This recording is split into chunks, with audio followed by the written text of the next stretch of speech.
She stepped into the towering skyscraper with trembling hands and scuffed sneakers, clutching a fragile hope for a chance to change her life. But the moment the receptionist read her name, Monroe, the janitor's daughter, she only offered a derisive laugh. The security guard nearly had her escorted out of the lobby before she could even sit down. What was supposed to be an interview, a doorway to a brighter future, had turned into a humiliation, until the CEO burst in, furious over a crisis no one else could solve. And in that instant, the girl, the janitor's daughter, humiliated, dismissed, and underestimated, rose to her feet and did something that would alter everything forever. That morning, golden sunlight poured across the sidewalk in front of Bright Tech Innovations' gleaming glass facade. A soft breeze drifted through the perfectly trimmed shrubs, highlighting the divide between the outside world, where ordinary people belonged, and the realm of power and prestige within. Alicia Monroe paused at the top of the marble steps and inhaled deeply, tasting dust and sunlight. The slender black young woman wore a worn silver-gray blazer that fell loosely on her frame, a treasured hand-me-down from Mrs. Thompson, the kind neighbor who had gifted it to the smartest kid in the whole neighborhood. Her canvas sneakers, patched and fraying, squeaked softly with every step. But Alicia knew those scuffs and tears were proof of her refusal to give up. In her hand was a stack of resumes carefully tucked inside a cheap plastic folder. Each page had been typed on an outdated library computer and printed out with the spare change her mother, Martha Monroe, a nearly 60-year-old black woman, quietly saved after every night shift cleaning this very building for 28 years. Every sheet represented their shared dream, to break free from doubt and face the world without shame. The revolving glass doors swung open, reflecting Alicia's trembling silhouette under the grand chandeliers. Inside, dark suits and polished dress shoes moved with confident purpose, their voices echoing upper-crust certainty, only deepening Alicia's feeling of being an outsider. Nobody paid her any mind, or rather, nobody believed a small black girl in borrowed clothes and beat-up sneakers belonged here unless she was carrying a mop. But today, Alicia carried only her ambition, to become a legitimate analyst, to sit at a conference table, to be heard and judged by her own intellect. Though her hands shook and her heart pounded in her petite chest, she refused to back down. Partly for her mother, partly for herself, she had dreamed of this moment for so long. With each step deeper into the vast lobby, she felt the eyes brush past her, the receptionist's sidelong glance, a few well-dressed candidates waiting in leather chairs, the measured click of high heels worn by the blonde managers striding by, all silently declaring, "You don't belong here." Surrounded by sparkling lights, the scent of luxury perfume, and soft ambient music, Alicia kept her gaze forward and walked straight to the reception desk, lifting her chin just a bit higher. Underneath her nerves, pride and fierce determination burned. She would not let her background or her skin define her. With every footfall, she reminded herself, "Martha Monroe's daughter. Today, I reach for my dream, no matter how hard the world tries to push me out the door." And with that, Alicia Monroe's journey to bridge two worlds truly began. It was as if the very air in the main lobby thickened the moment Alicia stopped at the reception desk. Under the harsh white lights, every polished marble tile reflected her scuffed sneakers, a naked, glaring contrast between poverty and the splendor of privilege. Alicia tightened her grip on her stack of resumes, trying to steady her breath, but her heart raced when she felt the receptionist's gaze land on her. Rachel Evans, a white woman in her 40s with perfectly styled blonde hair, vibrant red lipstick, a form-fitting dress and a matching blazer, looked up. Her sharp eyes scanned from Alicia's simple black hair down to the faded sneakers, then lingered on the oversized blazer. Rachel's lips curved into a faint, mocking smile, thin enough to cut into someone's pride. Mustering all her courage, Alicia offered a polite smile and softly said, "Good morning. I have an interview for the analyst position at 10:30. Monroe, Alicia Monroe." The instant Alicia spoke her name, Rachel froze, her brows arching dramatically as if she'd heard a bizarre joke. In that heartbeat, the practiced friendliness drained from her expression, replaced by a venomous grin, as though she intended to make the entire lobby her private stage. Rachel glanced around, then deliberately raised her voice so a few nearby white-collared employees could hear. "Monroe, huh? Don't tell me you're the janitor's kid. Martha Monroe's daughter who cleans the basement, is that right?" The lobby seemed to shudder with cold. The men, waiting in leather chairs, exchanged elbows and whispered, stifling laughter. A blonde assistant nearby sneered, half pitying, half amused, as if this were some unwilling entertainment. Alicia fought to keep her composure, smiling though her hands clenched the folder's edges and her lower lip trembled. She knew that in that moment, her clothes, her face, her very skin and background were laid bare for all those prying eyes. But Rachel pressed on. She flipped through her appointment book without taking her eyes off Alicia, then spoke slowly, each word dripping like acid. "Are you sure you're on the interview list? Here, we don't hire janitorial staff for analyst roles. Maybe you're in the wrong place? Some spots just aren't meant for everyone." At her final word, the air grew even more suffocating. A young man nearby let out an audible laugh. "Look at her. Monroe Special Edition, showing up dressed like she's applying for a temp job." Another whispered to his friend, making sure Alicia could hear, "Yep, that's Martha's kid. I've seen them eating lunch together in the parking garage." Alicia felt a chill race down her spine. Those offhand jabs cut into her pride, not only hers but her mother's, and the countless generations of black workers who'd silently endured such scorn here. Yet within Alicia's deep eyes, beneath the hurt and anger, a thin flame of defiance still flickered. Though every gaze tried to push her back, she refused to bow her head. Rachel snapped the book shut, crossed her arms, and leaned against the desk. Her tone was syrupy sweet, but carved from stone. "Please have a seat. I'll check the list again." But Alicia clearly saw there was no intent to help, only doubt, ridicule, and an unspoken verdict. "Here, your skin and your background are unforgivable sins." Behind Rachel, a few curious glances lingered, whispering as if Alicia's presence were a joke, an unwelcome disruption in the flow of high society life. In that grand marble hall, Alicia felt like a speck of dust, small, scrutinized, yet perhaps with enough force, ready to blow away every prejudice. The air at the reception desk grew even heavier after Rachel's mocking remark. Before Alicia could muster a response, heavy, measured footsteps sounded to her right. From the shadowed entryway emerged Mike Dalton, the morning shift security guard. A burly white man whose tight uniform only emphasized his intimidating bulk, his expression as cold and uninviting as steel. He stalked straight toward Alicia. Rachel turned away from Alicia and leaned in to whisper something in Mike's ear, her eyes gleaming with triumph, as though she'd just spotted the perfect excuse to deal with this problem. Though her words were hushed, Alicia caught fragments like disturbance, trespassing, and not on the schedule. Instantly, Rachel snapped back to her polished professionalism and spoke loudly enough for everyone in the lobby.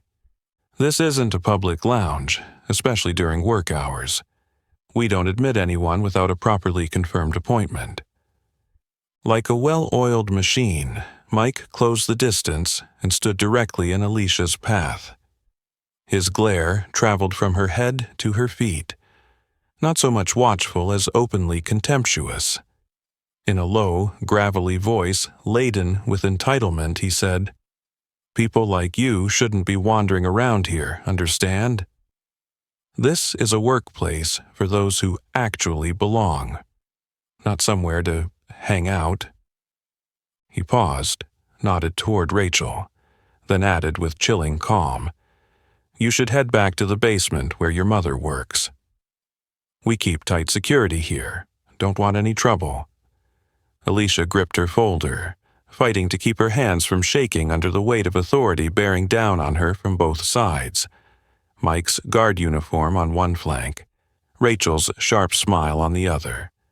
Her back pressed against the cold marble reception counter, while behind her, the vast lobby thrummed with whispered glances. Some employees shook their heads in disapproval, others smirked.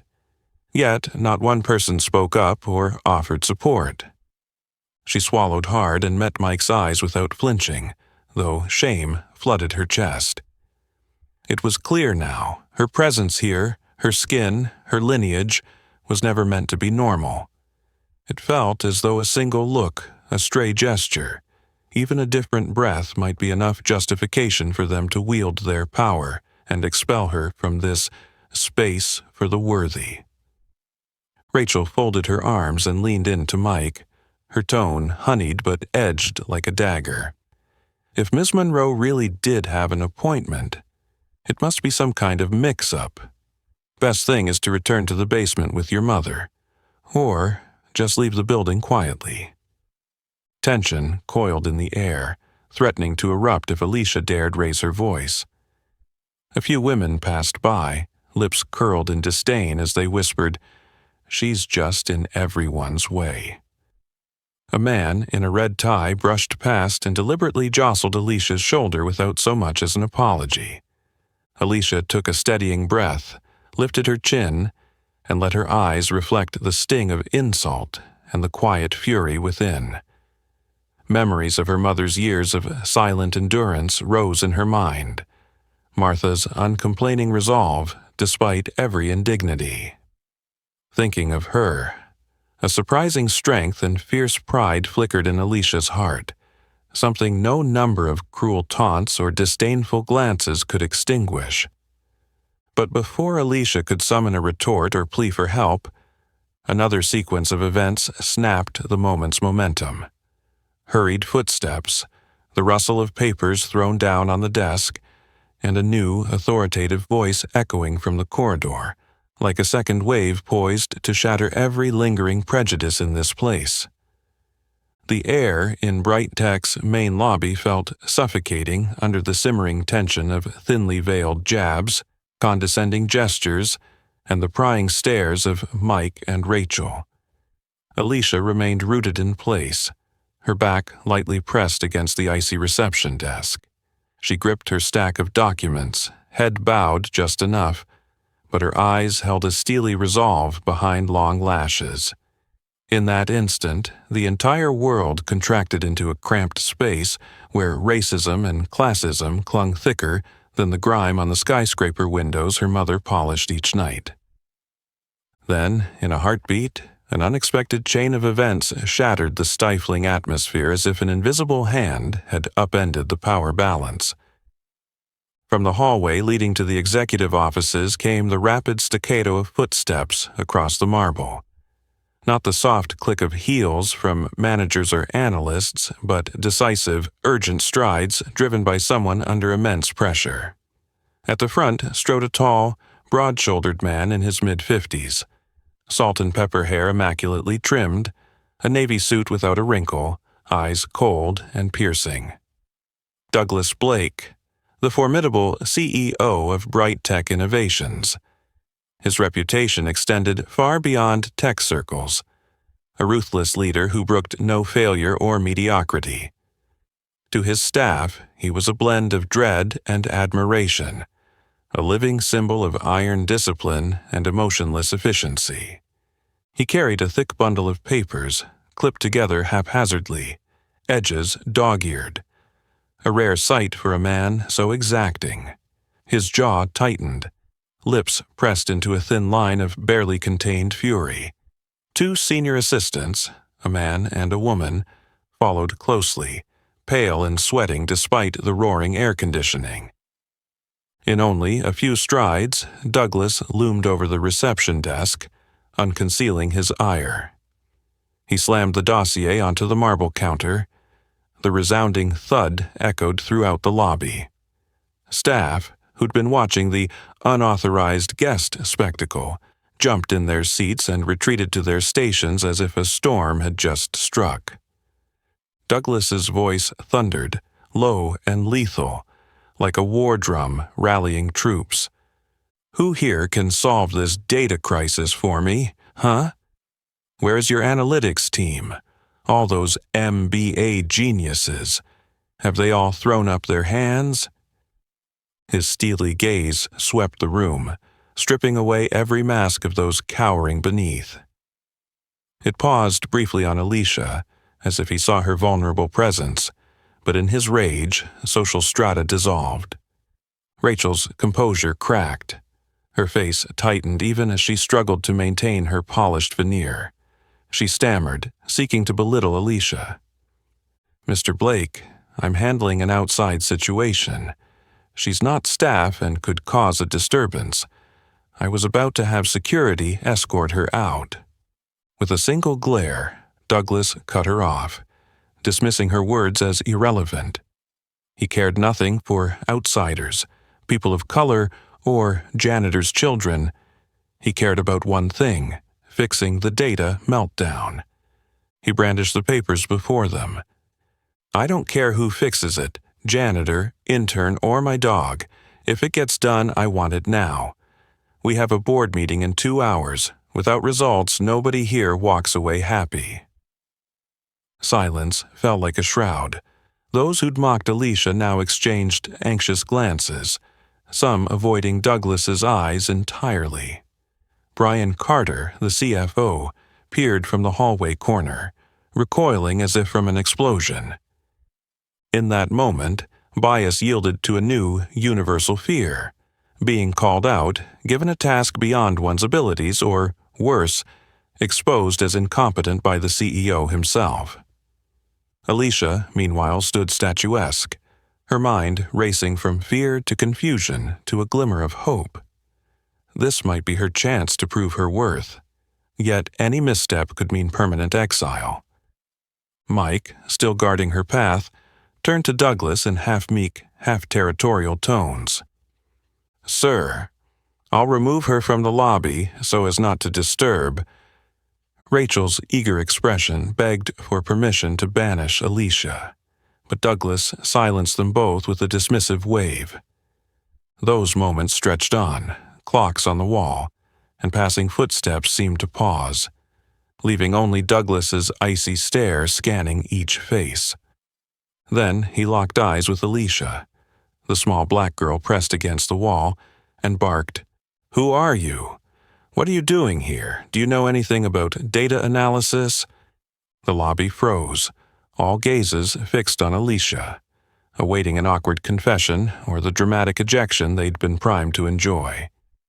Alicia lifted her head, determination blazing in her eyes. She knew that failing to seize this moment would shatter both her dreams and her mother's. Her voice trembled but remained firm. "My name is Alicia Monroe.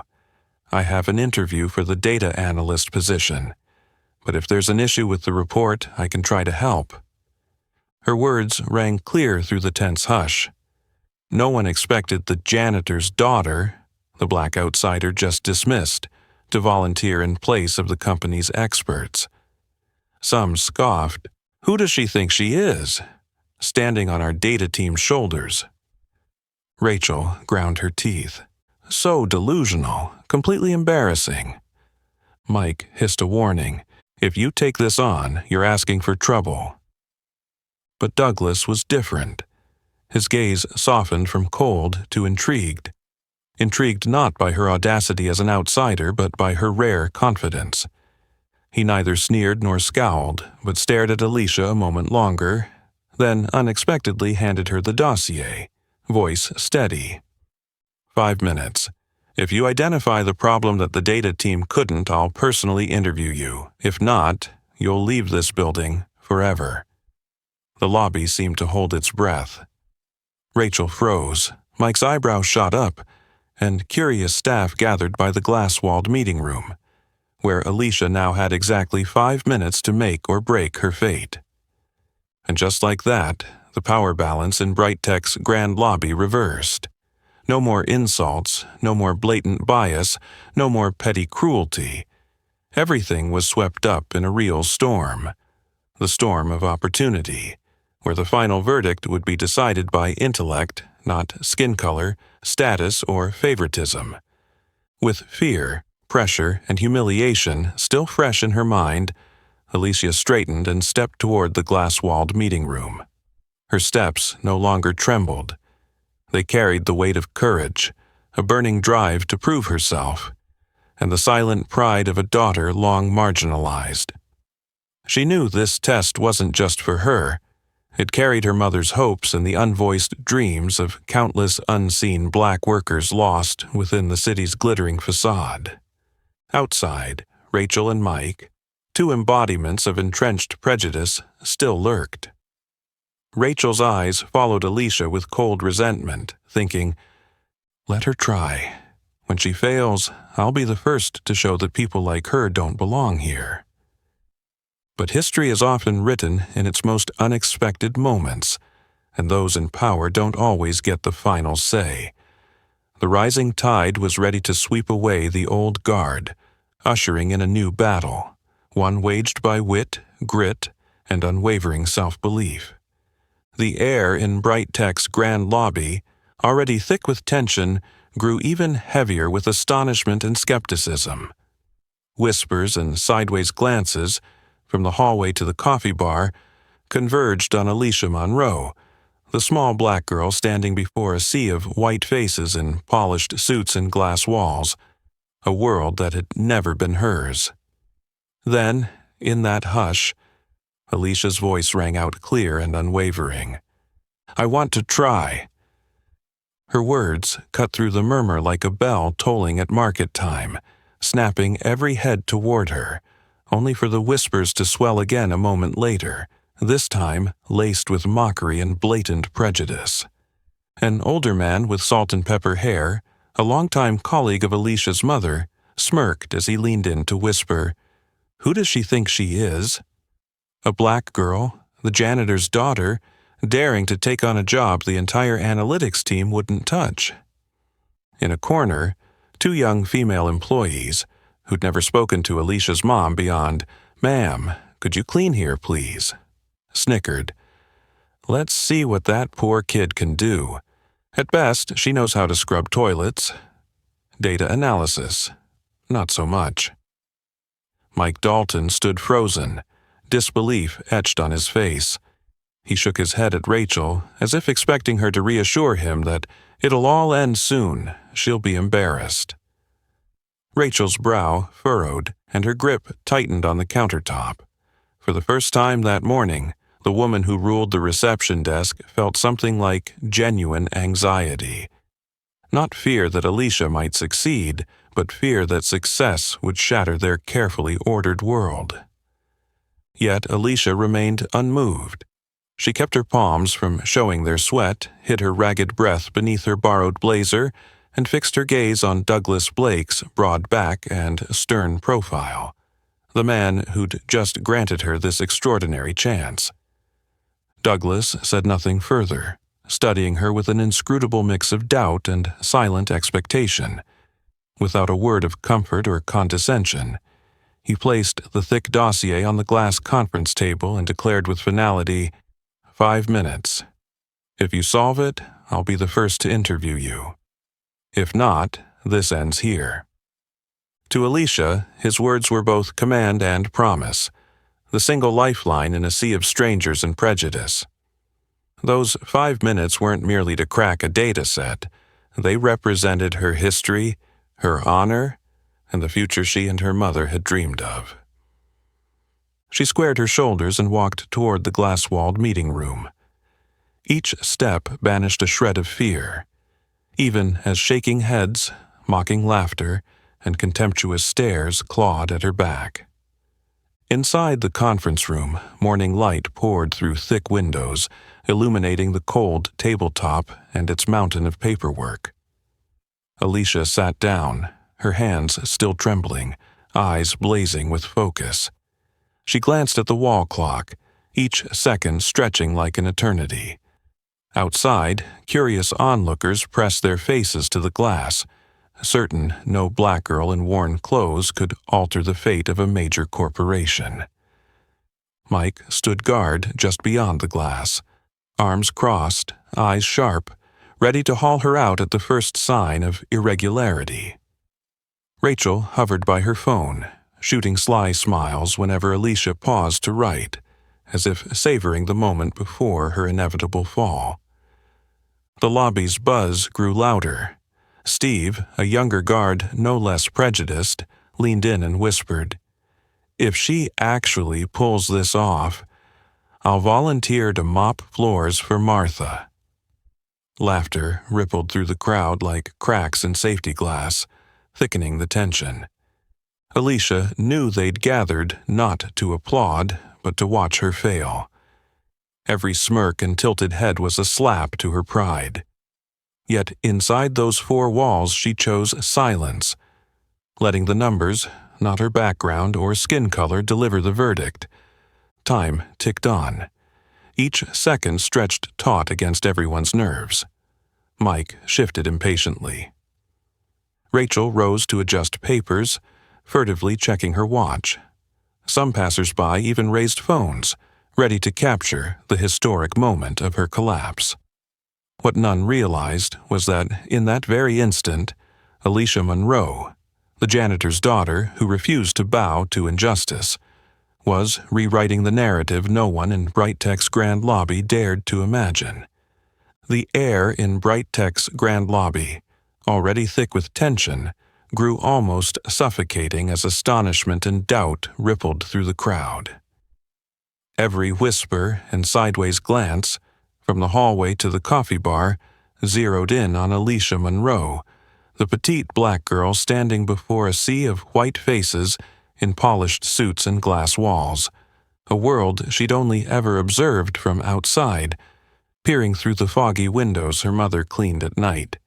But today she was at the center of suspicion, expectation, and a fragile spark of hope. On the far side of the thick glass, Douglas Blake stood with arms crossed, his deep-set eyes wrestling between trusting a stranger and maintaining the company's safe status quo. Around him, colleagues, security guards, even Rachel and Mike, all stared rigidly, firing invisible arrows of scrutiny at Alicia's every move. Some waited eagerly to mock her failure. Others were simply curious about this unusual rebellion. Yet none truly believed the poor black girl could succeed. Alicia sat down in the cold black leather chair. Before her lay a towering stack of documents, data tables, reports, forecasts, tangled footnotes, and dancing numbers. Vivid memories flooded her mind. Nights spent watching her mother quietly sweep the halls while Alicia studied behind the old reception desk, eyes stealing peeks through the office glass at analysts debating figures. She'd salvaged discarded reports, poring over equations, algorithms, and annotations, solving practice problems just to prove, to her mother and herself, that intellect knows no skin color. Now, all that experience came rushing back. Alicia's hands steadied. She flipped through pages at lightning speed, eyes scanning like lasers, spotting logical errors and mismatches the experts, either through oversight or haste, had missed. She honed in on the tiniest details, the very places her colleagues had skipped. Outside the conference room, Rachel Evans could no longer maintain her feigned calm. Every time Alicia paused to think or furrowed her brow, Rachel glanced at her watch and smirked, certain of Alicia's imminent failure. Mike planted himself by the glass door like a boulder, eyes never leaving Alicia, ready to shove her out at the first sign of irregularity. Meanwhile, Douglas watched Alicia's every motion. Whenever she looked up, their eyes met, a silent pact forming. In this room, at this moment, only true ability would decide the outcome. 3 minutes in, the lobby's murmurs grew louder as onlookers clustered at the glass. "Do you think she'll actually find something? Look how awkward she sits." What was Douglas thinking? Handing the company's fate to a nobody, the janitor's daughter? Rachel whispered anxiously to Mike, her arrogance slipping away. "Time's almost up. This is a joke. Her blind confidence is going to kill her." Mike nodded, yet he couldn't deny a spark of curiosity. Why did Alicia's eyes shine with such focus, such rare confidence in a place determined to reject her? At the 4th minute, tension spiked. Numbers began to snap into a clear pattern.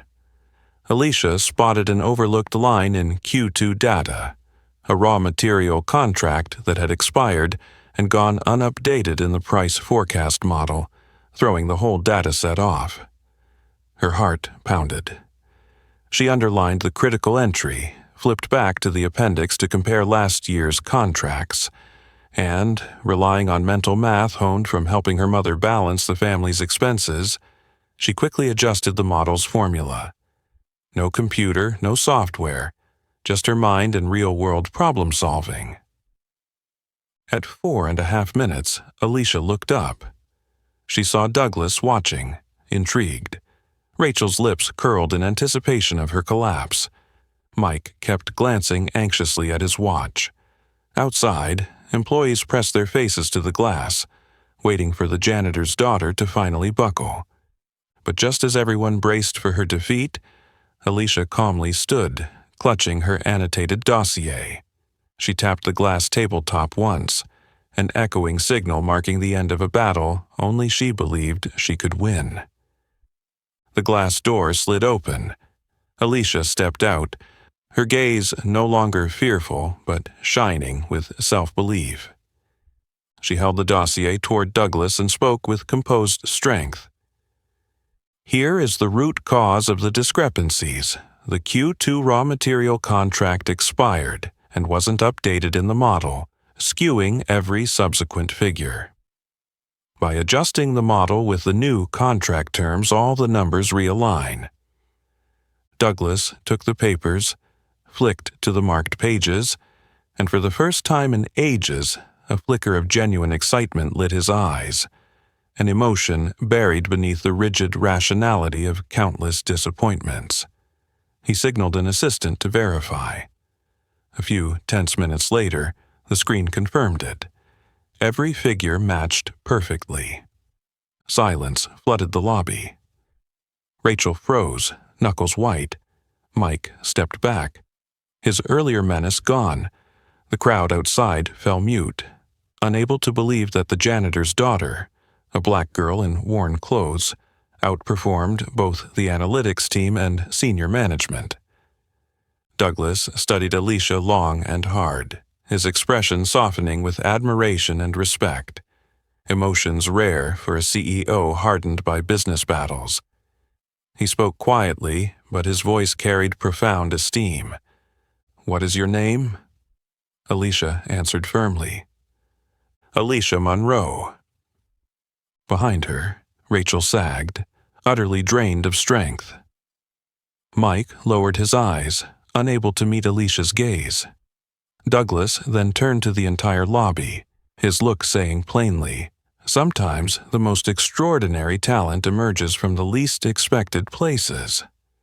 As Alicia walked away from the glass-walled meeting room, her steps were steadier than ever. The bias, the stares, the mocking laughter, all had become the springboard for her irreversible transformation. In that moment, she not only upheld her own dignity, but compelled an entire power structure to pause and rethink, about the true worth of a person. The moment Alicia Monroe calmly stepped out of the glass-walled meeting room, the bustle outside froze.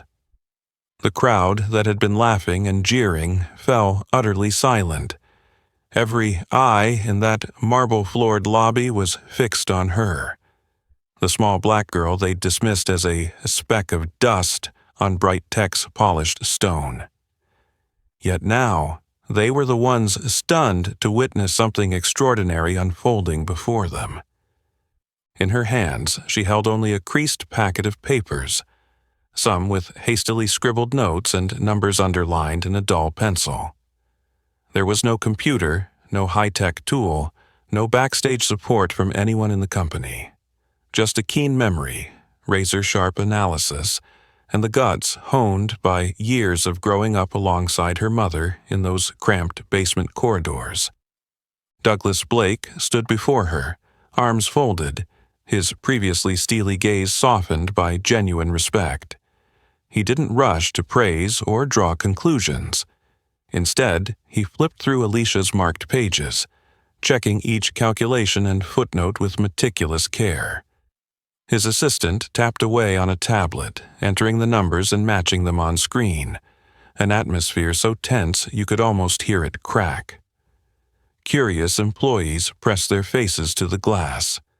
Rachel and Mike forced calm masks, though beneath their composure lay churning anxiety, anger, and a humiliating sting of shame. Alicia stood perfectly still, hands clasped behind her back, chin lifted. There was none of the trembling fear of the girl who had just crossed the threshold of prejudice, only fierce pride and unshakable conviction in her own worth. She didn't glance at Rachel, nor did she spare Mike a second look. She waited only for the final verdict from the one person still empowered to determine her fate, Douglas Blake. Then, in the hush broken only by soft keystrokes and heavy breaths of denial, Douglas's assistant looked up, voice catching with surprise. "Sir, the calculations are all correct. The results match the benchmark data perfectly. There's no discrepancy." Douglas closed his eyes for a moment, as if releasing the enormous burden that had weighed on him for days. He turned to Alicia, and for the first time his eyes held not just respect but genuine admiration. "You've just saved our entire board meeting from failure. Do you realize that?" His words rippled through the lobby like a tide. Those who had nodded in smug dismissal now faced a dazzling truth. Real value doesn't reside in a college diploma. It isn't determined by skin color, pedigree, or the backroom handshakes of privilege. Rachel Evans, who had long believed she controlled every flow in that lobby, stood with her face flushed and knuckles white against the desk.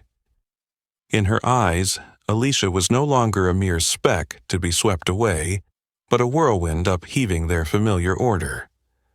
She stammered an excuse. Maybe it was just luck.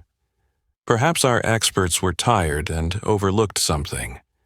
How could someone without credentials? Douglas cut her off with a steely glance. "Here, we judge results, not luck or background. She spotted what a six-figure MBA team missed. That's what matters." Rachel fell silent, head bowed, suffocated by her own pettiness and the sharp sting of embarrassment. But beneath her shame lingered a dark ember of resentment, anger that her small authority had been shaken by someone she once deemed unworthy of notice. Mike fared no better, his face twisted with helpless fury. He stepped back, unable to meet Alicia's gaze, but his mind still clung to one hard belief. Those born in the basement belong there. Today's reality, however, struck that belief like a slap, leaving him rattled and fearful for his own little realm of power. Outside, the jeering crowd now exchanged looks of awe, envy, and cautious respect. Some flushed with shame, Others recoiled at the presence of this unpredictable wild card, for Alicia's triumph meant nothing here would ever be unchanged. After a solemn pause, Douglas stepped forward and extended his hand. "Alicia Monroe, I want you to present these findings to our entire board of directors. They need to know the truth, and to know that this company survives because of individuals brave enough to break its limits, like you."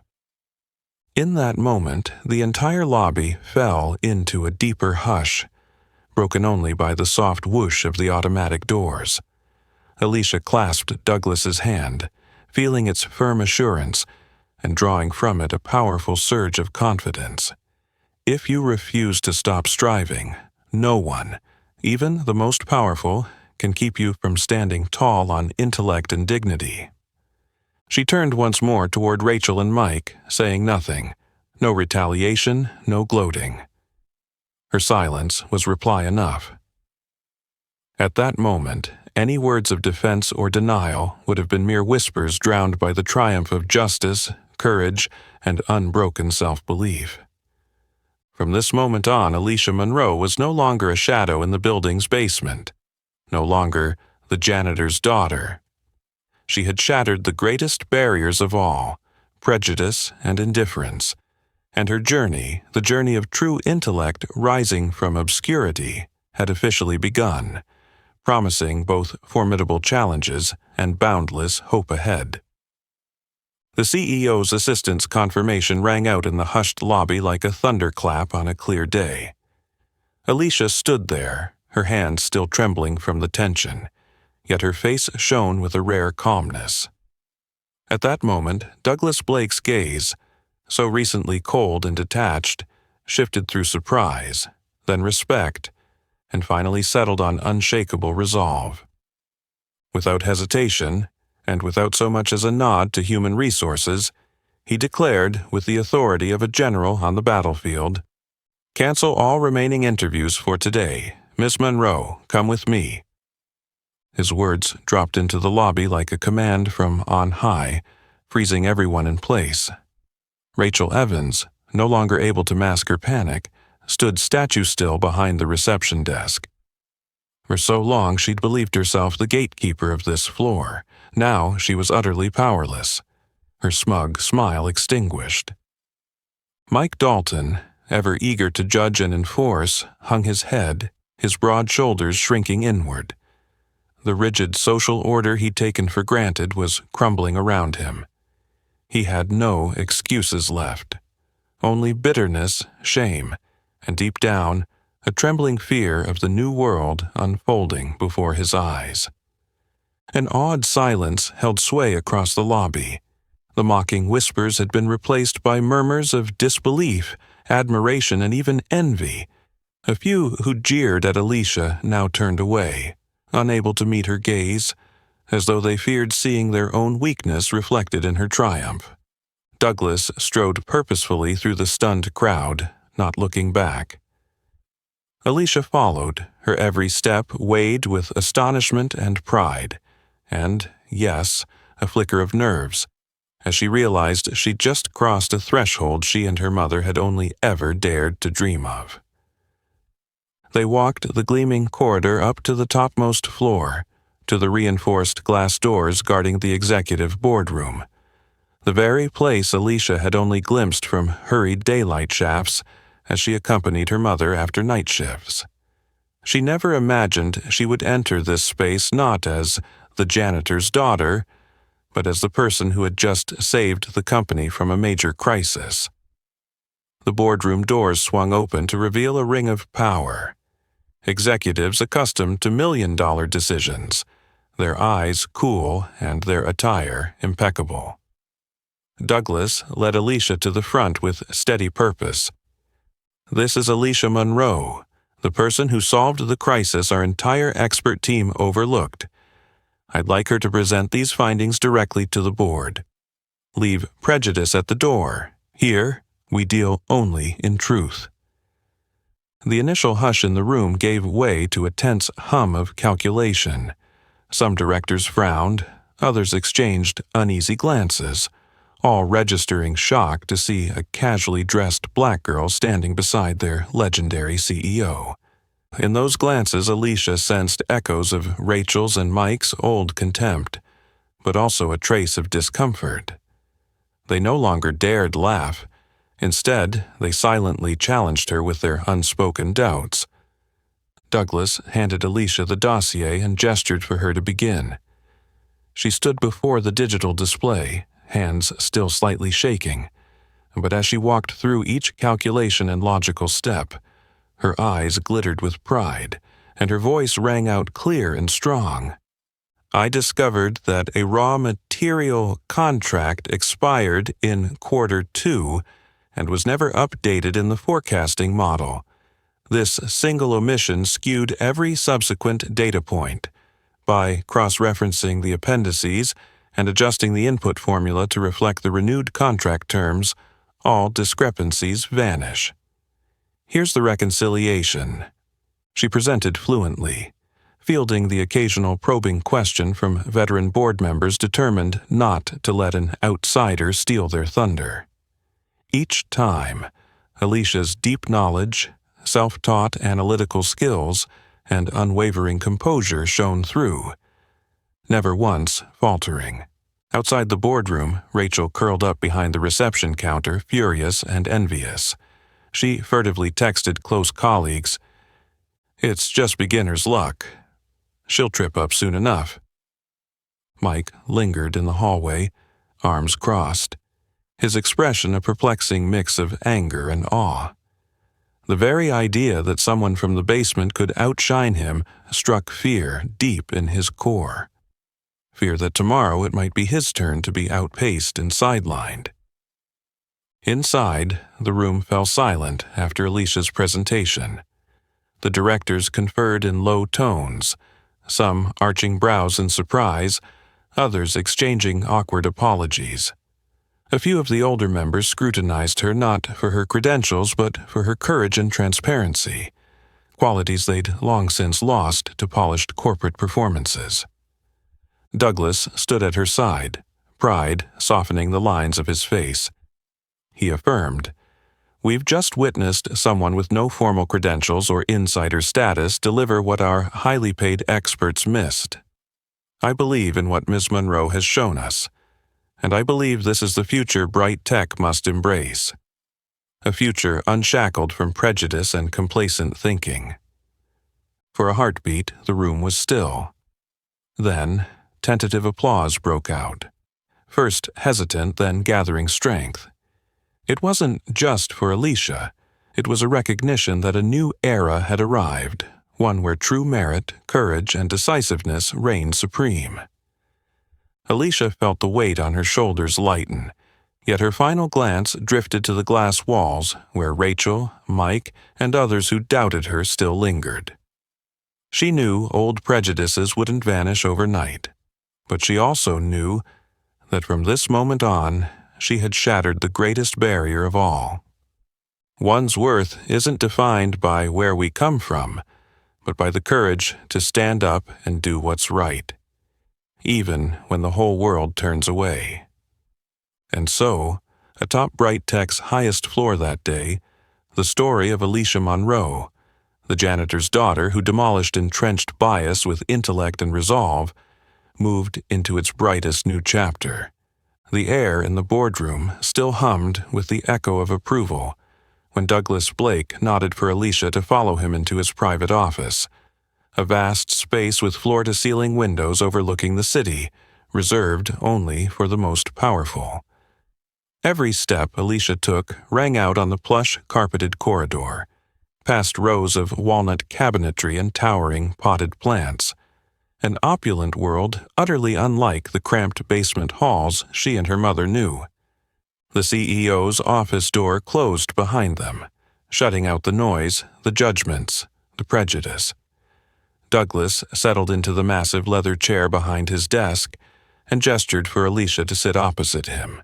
His gaze was no longer frosty, but neither was it warm.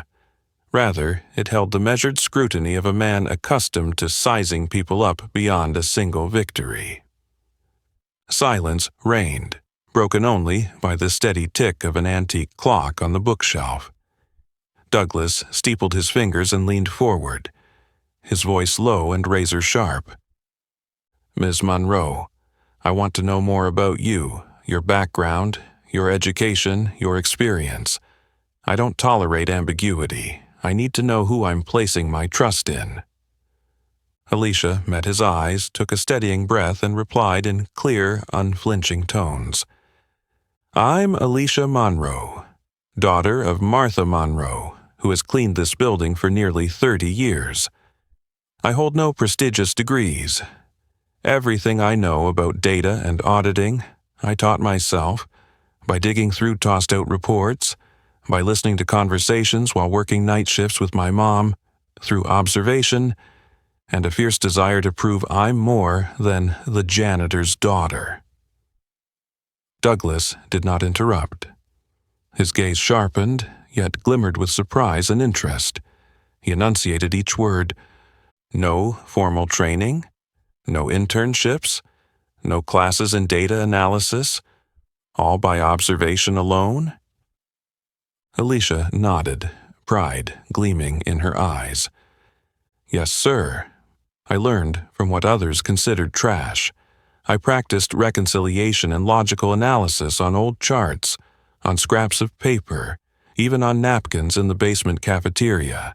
It was perseverance, self-respect, and a refusal to accept limits on who can excel." Douglas paused, wrestling with a complex mix of doubt and admiration. In his world, business success had always revolved around credentials from top institutions.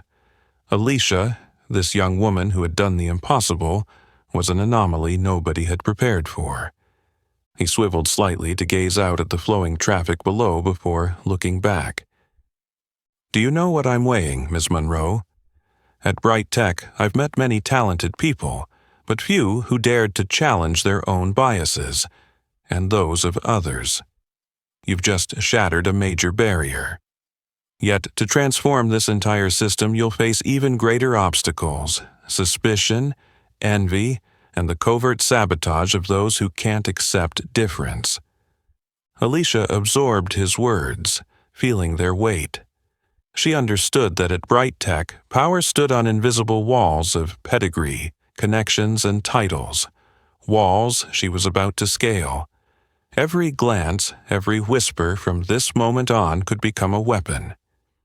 Douglas leaned in, eyes intense. "Are you afraid, Ms. Monroe? Afraid of isolation, backlash, perhaps even retaliation for standing up and doing what no one else would?" Alicia didn't hesitate. "I used to be afraid, but not anymore. I know I won't please everyone, but I also know that if I don't bow my head, my mother will be proud. And I refuse to let anyone, no matter how powerful, define my worth or my future." A rare smile flickered across Douglas's face, part challenge, part approval. He tapped a pen on the desk and spoke firmly. "I want you to lead our new company-wide data audit project. Not as a member, but as team lead, responsible for finding errors, implementing corrections, and ensuring complete transparency. I need fresh eyes and an unbreakable spirit here." His words fell like a stone into still water. Alicia paused, feeling a surge of disbelief and possibility. 5 minutes of courage in the lobby, powered by nothing but her mind and grit, had earned her this. "Thank you, sir, but I've never led a project of this scale. I'll have a lot to learn." Douglas's gaze softened. "I don't need perfection. I need courage, fresh perspective, and the will to defy prejudice. Today, you proved all of that. As for anyone too narrow-minded to learn from you, I'll handle them myself." At that moment, just outside the office door, Rachel Evans peered through the crack, her heart racing. She hissed to Mike, "This can't stand. If she becomes team lead, soon there'll be more of her kind on the board. What happens to our old order?" Mike clenched his fists, face flushed. "Don't worry, Miss Evans. Everyone has a weakness. She'll slip up eventually. We just wait." But as Alicia stepped out of Douglas's office, the weight of a new and perilous future on her shoulders, she knew the real battle was only beginning. And it would not be her battle alone, but the dawn of a generation long overlooked, ready to step from the shadows, confront injustice and rewrite their own stories. The moment Alicia Monroe stepped out of the CEO's office, her steps were slow and deliberate, her emotions a heady mix of exhilaration and overwhelm, an experience only someone who stood on the threshold between invisibility and recognition can truly understand. Her first day as Bright Tech's new data audit team lead had officially begun. But Alicia knew this wasn't the finish line. It was just the starting point for far greater challenges ahead.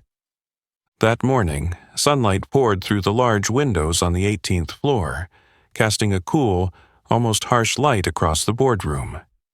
It highlighted the stern, confident faces of the experts seated around the long table. Alicia paused for a moment at the polished wooden door, took a deep breath, and forced a small smile to steady the anxiety swelling in her chest. As she entered, the room's atmosphere shifted. There were no warm greetings, only a frosty silence and scrutinizing stares. They took in the slightly rumpled borrowed blazer, the firm grip on her folder, and, most pointedly, her skin tone, which stood out against the pristine attire of the white professionals around her. At the head of the table sat Brian Carter, the long-serving CFO, his square jaw and sharp eyes betraying his irritation. Beside him was Jessica Collins, a seasoned data specialist with her blonde hair pulled back and her laptop open like a shield. Nearby sat Luke Sanders, a young but ambitious junior executive, arms crossed and smirking. And in the corner, Tommy Green, the very person whose error Alicia had exposed earlier. Head down, flipping through his own report, a mixture of shame and resentment on his face. Alicia could feel the distrust filling the air. Brian surveyed her coolly, his eyes narrowing with barely concealed contempt. Jessica sat upright, tapping her fingers on the table, her blue eyes flicking toward Alicia as if to confirm she really was leading a team of seasoned experts. Luke's smirk spoke of doubt, his posture daring her to prove herself. And all around, Alicia's promotion felt like a sharp crack in the unspoken hierarchy. White men in charge, credentialed voices honored, and insider connections above all. Brian cleared his throat and began the meeting in a calm but cutting tone. "I thought this was our internal review. Where is our new project lead?" Alicia met his gaze with a polite smile. "That would be me. I was directly appointed by CEO Douglas Blake." A ripple of surprise, and then murmurs, swept the room. Jessica's voice held a mocking edge. "Have you ever done audit work before? Any formal data certification?" Her question was both a test and a veiled attack. Luke chimed in with a sneer. "Surely you're self-taught?" Tommy said nothing, merely shrugged, avoiding her eyes but unable to hide the awkwardness of having his mistake laid bare to the whole company. Alicia knew those questions weren't meant to learn about her. They were meant to put her in her place, to remind her she was still an outsider, an interloper in their world. She answered steadily, openly acknowledging her background. "I've never had formal audit training. I learned from real-world reports discarded as trash, through observation and analysis, and by studying the very errors we often overlook." Jessica's thin smile turned sharper. "How interesting. I'm sure you'll learn a lot here. This team includes people with 10 years of experience, veterans from major banks, and leaders of multi-million-dollar projects." Brian tapped his pen impatiently. "Enough. Let's get started. Time is money. I want concrete results, not motivational fluff. Alicia opened her laptop and projected the freshly audited data onto the screen. She dove straight into the issues, refusing to waste time on pleasantries. She clearly explained the logical errors she'd found and outlined procedures to prevent future discrepancies. At first, her colleagues answered curtly, but as she drilled down into the details, their attention sharpened. It was real, practical insight, not abstract theory. Yet the air remained thick with doubt, like a heavy fog. Jessica interjected with probing follow-ups. Luke challenged her fiercely. Brian sat quietly, jotting notes as if searching for flaws in her logic. Tommy stayed silent but guarded, his eyes still flicking with bitterness at the outsider exposing his mistake. The meeting felt like a silent duel. On one side, long-held expertise, status, and pride. On the other, Alicia's intellect, courage, and willingness to break old conventions. In that moment, Alicia realized that to earn their respect here, she'd have to prove herself again and again, day after day, hour after hour.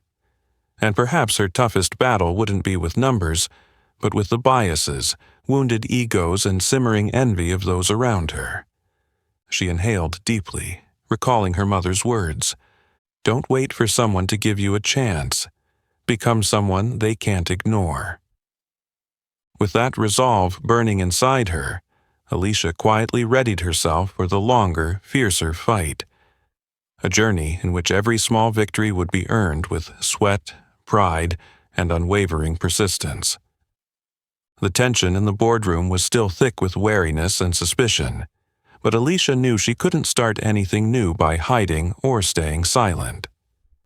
She glanced around and met the curious, doubtful, and, in some cases, openly hostile, stares of outsiders in the room. Determined to break the ice with honesty and directness, she stood, lifted her chin, and though her shoulders quivered just a bit, her eyes shone with resolve. In a calm but firm voice that cut through the cold hush, she said, I know I'm not like you. I know my background, my skin color.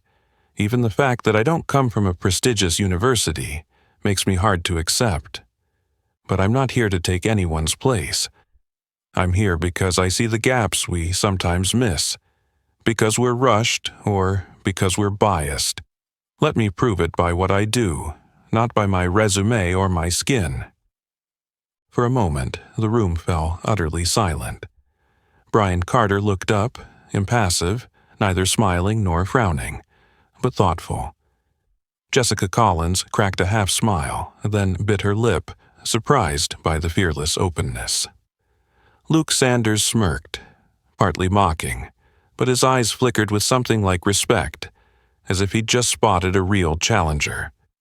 Tommy Green, whose error Alicia had pointed out, stayed silent, his expression stiff but betraying a flicker of unease, that first crack in a once rock-solid ego. After several heartbeats, Brian spoke, his tone measured and genuinely curious this time, no trace of contempt. If you really see these gaps, what would you tackle first? Alicia answered without hesitation. I'd begin by auditing every single step in our data pipeline, from those tiny errors everyone thinks are inconsequential, to the structural blind spots in our audit system that have long gone unexamined. I'll welcome every objection, even if it's directed at me, and I'll push back when necessary. I won't let us accept mistakes just because everyone agrees on them. Jessica piped up, and what if we refuse to listen? Alicia met her gaze and offered a genuine smile. I won't demand your attention because of my title, and not because I'm the chosen one. I only ask this. If I point out an error you've missed, have the courage to face it, just as I faced all those doubtful looks today. A subtle ripple passed through the room. Alicia's courage and composure didn't instantly win their admiration, but it forced them to pause and reflect. Brian nodded ever so slightly. Jessica fell silent. Luke's smirk faded as he looked away, unsettled. The meeting continued. Alicia didn't back down when challenged or cornered. She laid out her cross-check plan in detail, assigned clear responsibilities, and insisted that every team member had the right, even the duty, to question one another, including her. That approach drew reluctant participation, a challenge wrapped in an invitation to collaborate as equals, with no one exempt from accountability. After nearly an hour of heated debate, the atmosphere began to shift. Initial harsh critiques gave way to substantive questions about methodology and process. Some people even nodded in agreement. Others suggested small improvements. These were small gestures, but in a culture where trust had once been a rare privilege, they marked significant progress. Only when the meeting broke up did Tommy Green linger. He approached Alicia, his face softened by a hint of gratitude and self-respect. "You caught the mistake I couldn't see. In this field, everyone's terrified of being exposed. I have to admit, that's made me take a hard look at myself. Thank you for not staying silent." Alicia returned his handshake with a warm smile. "None of us is perfect, Tommy. What matters is that we're brave enough to face our mistakes and learn from them, rather than hide them." Tommy nodded, gripping her hand a bit more firmly, a small sign that trust was beginning to take root in this once frigid room. Outside, Jessica Collins passed Rachel Evans, the formerly arrogant receptionist, and shook her head. "She's not someone you can knock down easily." Rachel frowned, a nameless frustration stirring inside her, but for the first time, it was mingled with genuine worry. Something about Alicia's steady light was beyond her control. And as Alicia walked back down the hall, she no longer felt like a tiny speck among the powerful. She understood that the real battle lay ahead, and those entrenched prejudices wouldn't vanish after just one meeting. But she also knew this. Every act of courage, every refusal to bow down, was a giant leap toward proving her worth. Not by title or background, but by her own ability and character. After that first tense, contentious meeting, the atmosphere in Bright Tech's data room gradually eased. But what mattered most wasn't the detailed plan or the assignment chart Alicia had just presented. It was the way she steered the ship, quietly and calmly, unlike any team lead they'd ever known. Alicia didn't bark orders or wield her new title like a cudgel. She didn't distance herself behind rank or authority. Instead, she stayed in the small room off the main hall, inviting conversation. She listened, patiently, to every comment, even the timid, skeptical, or snide ones. With Brian Carter, she asked about the major audits he'd led and genuinely solicited his advice on improving the new process. To Jessica Collins, she said, "I know my data digitizing skills need work. I'd really appreciate your guidance on the new system." That request wasn't groveling. It was honest vulnerability, a willingness to expose her weaknesses to her teammates and use their feedback to improve. By doing so, she dismantled the invisible wall between veterans and newcomers, between insiders and outsiders. Luke Sanders, known for his sarcastic asides, was surprised when Alicia addressed him directly. "You raised questions about inventory figures earlier. If you were in charge, how would you secure the input data?" He arched an eyebrow, half sneer, half challenge. But when Alicia truly listened, took notes seriously, and engaged him in dialogue, he couldn't just dismiss her. He found himself contributing ideas that she then wove into the new system's design. During the group work, Alicia never hesitated to admit mistakes. When someone offered a better suggestion, she openly pivoted, saying, "Thanks, Brian, I missed that. Let's try your approach." Her readiness to embrace criticism slowly diffused the defensive expert mindset.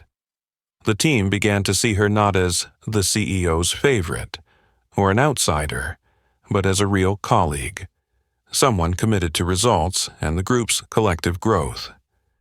After the session ended and everyone had mostly left, Tommy Green, the once silent, cold critic, approached Alicia. His hand trembled slightly, but his eyes were warmer than before. In a straightforward tone, he said, "No one outside our field has ever pointed out a basic error of mine, and no one's ever done it without embarrassing me. Thank you for sparing my dignity." Alicia squeezed his hand and smiled gently. "None of us are perfect, Tommy. If you don't have the courage to face your mistakes, I can't learn anything new either." That handshake, seemingly small, sent an unspoken signal through the group. Their leader was here not to preach superiority, but to collaborate and empower everyone to improve. From that day on, the audit room's vibe changed bit by bit. Brian, still reserved, began sharing reference materials with Alicia. Jessica occasionally opened her laptop to show Alicia advanced analysis techniques. Luke, though still probing, shifted to asking substantive challenges rather than trying to trip her up. Tommy eagerly pitched small ideas, and when they were adopted, his expression lit up as never before. Meanwhile, down the hallway, not everyone welcomed this shift. Rachel Evans watched silently, ever vigilant, waiting for the day Alicia will fail.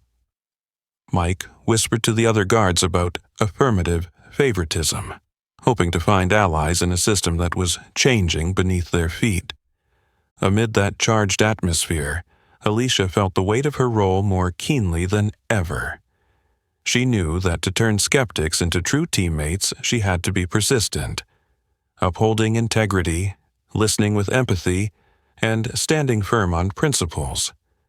She spent her evenings studying, meticulously noting her own weaknesses, and continually seeking colleagues' mentorship, showing that her progress came from effort, not innate talent. Gradually, the team stopped viewing Alicia with suspicion. Their initial respect, sparked by her single success, grew into genuine trust after days of working side by side. They no longer served a new team lead. They pursued a shared goal with her: to make Bright Tech's data system a symbol of transparency, efficiency, and resilience against manipulation, whether by the powerful or by long-entrenched experts. Even still in the shadows, a few jealous glances lingered, quiet, scheming from people like Rachel and Mike, and even some senior managers reluctant to relinquish their old privileges. But Alicia understood. Not every prejudice dissolves overnight, but every teammate I win over is another fortress of the past that's fallen. And so began her real journey, transforming doubters into allies. A journey of growth, of relentless change, and of a new generation daring to speak honestly, act boldly, and live true to their worth. The air in the data room still carried the echo of heated debates and reconciliations, but for Alicia, she'd never faced a test this critical. 2 days after turning doubters into teammates, she got a terse message from Douglas Blake. "Prepare everything for the board presentation. I want you to present all of your findings and new initiatives. Don't let anyone underestimate the real value here." Those words felt like both a summons and a verdict. That evening, Alicia lingered late in the office. Rows of data and freshly drafted audit diagrams scrolled before her eyes as she meticulously adjusted each slide. But her anxiety wasn't just about numbers. It was about standing in front of a room full of powerful figures. Financial heavyweights whose cool stares and ingrained skepticism would be her true audience. On the appointed day, Alicia entered the boardroom atop the building. Massive leather chairs ringed a gleaming oval table, under warm overhead lights, illuminating the sharp, authoritative faces of the leadership team, people accustomed to deciding others' fates with a single nod or shake of the head. At the head of the table sat Douglas Blake, his expression composed but stern, silently conveying, "Today, you must prove what they've never dared to believe." Feeling the dual weight of bias and expectation on her shoulders, Alicia clicked to her first slide and steadily addressed the room. The faces in front of her, mostly wealthy white men, tracked her every move, from adjusting the lapel mic to advancing her first bullet point. She refused to let her fears show. Confidently, she outlined her pivotal discovery. Our company's report overlooked a major supply chain fluctuation, which skewed all downstream data and exposed us to potential losses in the tens of millions. I've traced the root error and am proposing a real-time audit workflow to catch and correct these issues at the earliest stage.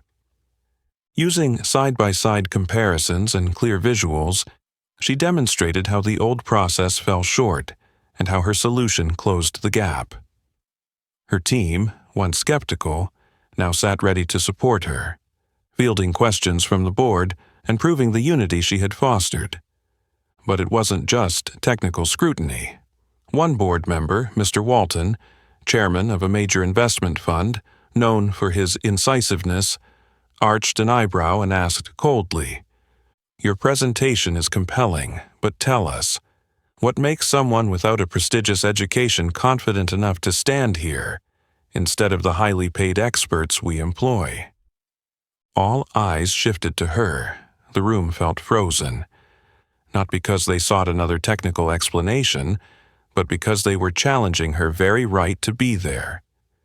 It was an unspoken test of legitimacy. A young black woman, humble origins, stepping into a seat normally reserved for insiders. Alicia inhaled, meeting every powerful gaze head-on. She didn't flinch or hedge.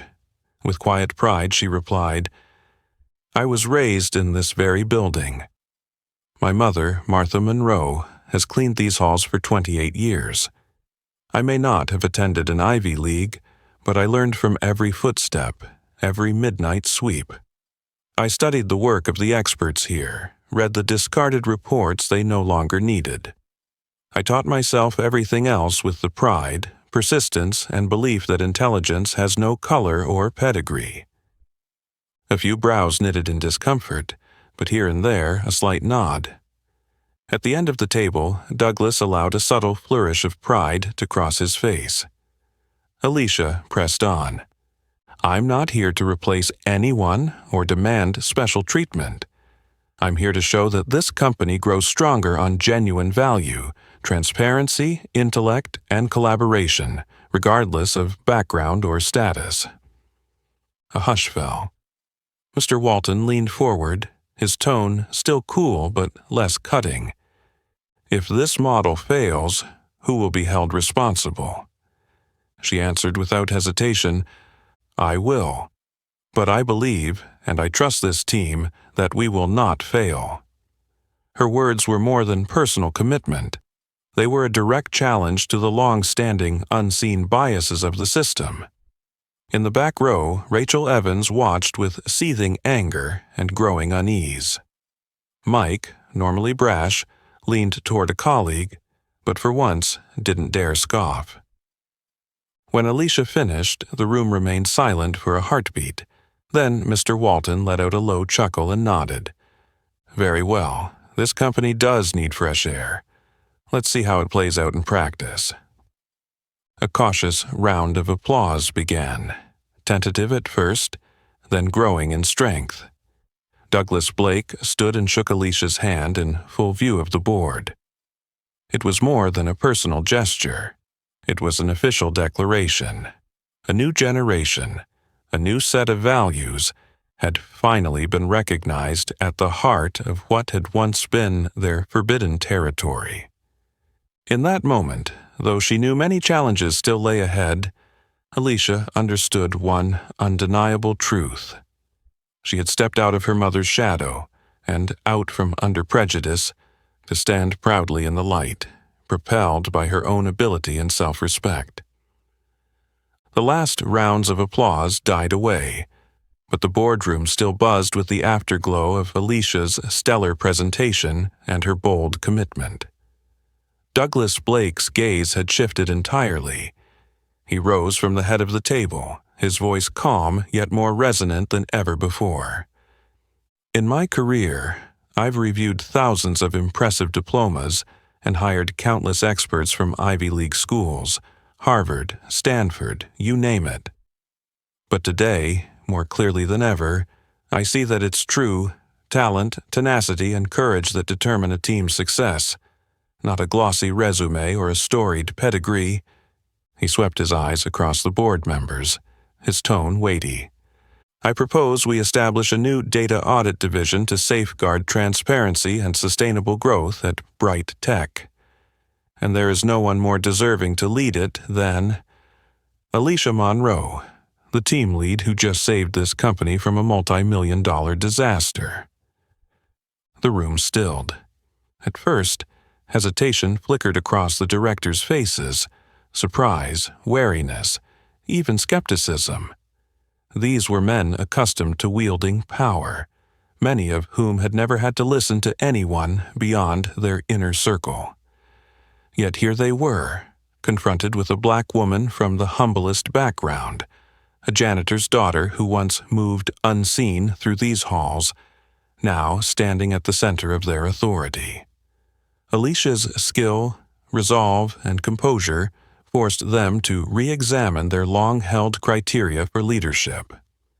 Mr. Walton, the coldest and most inscrutable investment fund chairman in the room, nodded slowly, a decisive gesture that rippled through the group. One by one, the other members voiced their support, some tentatively, others reluctantly, but the consensus was real. The resolution was recorded. Alicia Monroe would officially become Bright Tech's first-ever data audit director, a leader whose roots lay in the lowest rungs of the workforce but who had ascended to the summit of intellectual authority. Douglas stepped forward and shook Alicia's hand before the entire board, his voice brimming with pride and emotion. "You've given me, and all of us here, a powerful lesson. A company's true strength lies in its willingness to embrace new talent, to tear down barriers, and to push further." Alicia returned his handshake with a determined smile. In her bright eyes, she saw her mother's face, Martha Monroe, more vividly than ever. She recalled every midnight her mother had labored, pushing that cleaning cart across the cold floors, always advising, "Hold your head high and keep your heart kind. Your worth won't always be seen at first glance, but you must believe in it first." Word of the decision swept through Bright Tech like a shockwave. Some couldn't believe it, others felt tears of pride. A few glared with silent envy, while many more openly admired her. Even longtime antagonists, Rachel Evans and Mike Dalton, couldn't deny, however bitterly, that the old order they had fought so fiercely to maintain was now shaken. Rachel sat behind the reception desk, lips pressed tight, contemplating what true worth really meant. Mike passed Alicia in the hallway, not with his usual sneer but with a grudging, downward glance, both acknowledgement and fear of the new era dawning. Meanwhile, Alicia's audit team celebrated.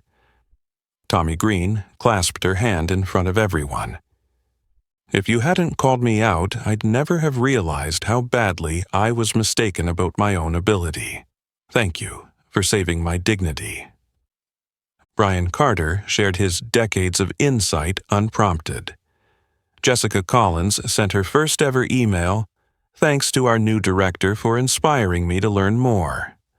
Luke Sanders gleefully invited the whole team for coffee, toasting to the fact that Alicia was not just a boss, but a true leader. That evening on the ground floor, Martha Monroe stood at the window, gazing up at the Bright Tech logo glowing overhead. Tears streamed down her cheeks, not from fatigue, but from pride. This quiet woman, who had never sought the spotlight, had witnessed her daughter become the emblem of a new chapter, one defined by belief, determination, and boundless worth. As Alicia descended the grand lobby, passing colleagues who once turned away or whispered behind her back, she felt no bitterness and had no need for retribution. She understood that her greatest victory wasn't defeating her doubters. It was showing them who they could become when they dared to look beyond prejudice. And amid the cheers of her team, Douglas's proud handshake, and her mother's silent shining gaze, Alicia Monroe walked out of that boardroom, lighter, freer, and brimming with hope that, at last, true value would be recognized on its own merits. That morning, when Alicia Monroe took office as Bright Tech's Data Audit Director, the city shone with its usual sunlight. But for Alicia, it was the first time she could hold her head high as she walked through the magnificent lobby that had once been the domain of scornful looks, contemptuous stares, and whispered judgments she and her mother had endured for so many years.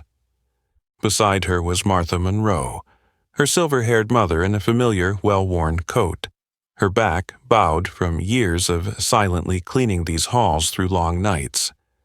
The usual weariness on her face was replaced today by pride, her eyes following Alicia with both astonishment and wonder at a world of power that had once seemed so distant. As they passed through the great revolving doors, Mike, the guard who once coldly blocked Alicia because of her skin and background, bowed his head in respect and quietly held the door open. His gaze was no longer a barrier but a silent acknowledgement, perhaps even regret. Each nod marked another note in the triumphant symphony of their fate, where what once crushed them now propelled them forward.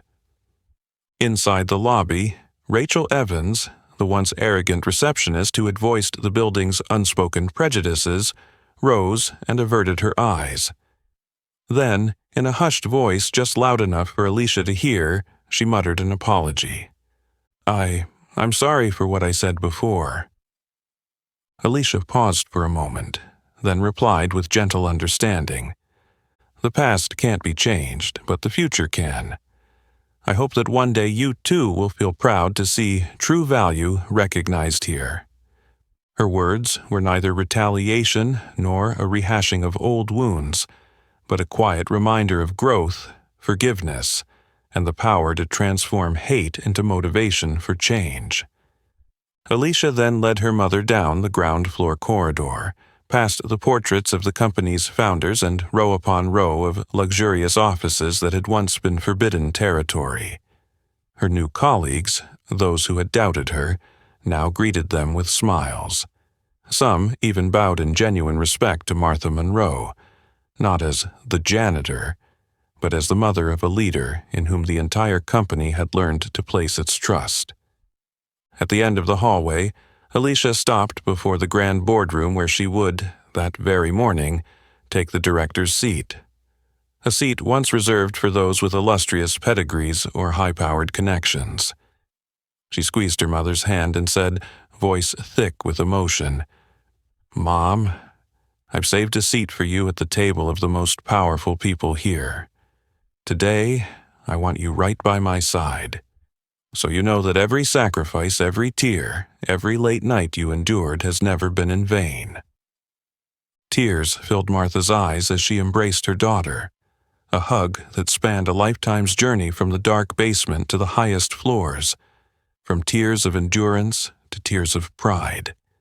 She whispered, her voice trembling, "I'm proud of you, Alicia, not because you succeeded, but because you never let anyone extinguish your faith in yourself." The sight of the two of them standing together under the building's radiant lights, once a beacon of injustice and invisibility, now stood as a testament to a new reality. The triumph of an entire generation long overshadowed by prejudice, proving that intelligence and determination can overcome even the oldest barriers. News of their story rippled beyond those marble walls, Internal bulletins proclaimed, Bright Tech's first Black data audit director, Janitor's daughter, takes the helm. It inspired others who felt doomed to the bottom rung. The children of other cleaners watched quietly, realizing that their dreams too could come true if they dared to believe, to learn, and to rise. When the workday ended and afternoon light slanted through the tall windows onto their joined hands, Alicia felt a simple truth resonate in her heart. Sometimes the greatest victory isn't reaching the highest place, but bringing the people you love with you into that place, especially when it once seemed reserved for others.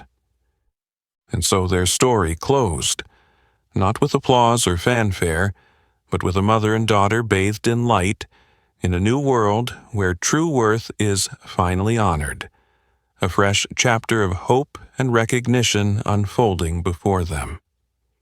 If this story moved you, please like and share it with friends, and subscribe so you won't miss our next journeys of resilience and triumph. Thank you for joining us. See you in the next story.